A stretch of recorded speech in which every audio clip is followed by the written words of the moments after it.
అందరికీ నమస్కారం. ఇవాళ మన ఛానల్‌లోని మన ఆంధ్ర స్టైల్‌లో బెండకాయ పులుసు ఎలా తయారు చేయాలేంటో మీకు ఈ వీడియోలో చూపిస్తాను. తప్పకుండా చూడండి.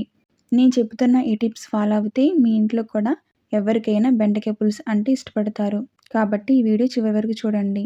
ముందుగా ప్యాన్‌లో తగినంత ఆయిల్ వేసుకోండి. ఆయిల్ కొంచెం హీటెక్కిన తర్వాత మనం కట్ చేసుకున్న ఉల్లిపాయలు వేసుకోండి. అలాగే పచ్చిమిర్చి కూడా వేసుకోండి.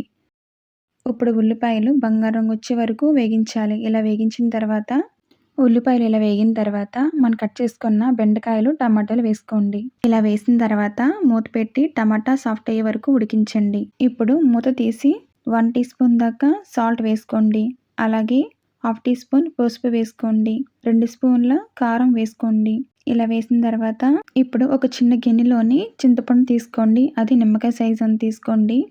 ఇలా తీసుకున్న తర్వాత హాట్ వాటర్ అనేది వేసుకోండి. మనం నానబెట్టుకున్న చింతపండు రసం వేసి బాగా కలపండి. ముక్క ములిగే వరకు చింతపండు రసం వేసుకోండి. ఉప్పు సరిపోయింది లేదని ఒకసారి చెక్ చేసుకోండి. ఇప్పుడు మూత పెట్టి ఒక 10 నిమిషాలు ఉడికించండి. ఇప్పుడు కరివేపాకు వేసుకోండి. చూడండి ఆయిల్ అనేది పైకొచ్చింది. పర్ఫెక్ట్‌గా ఉడికిపోయింది.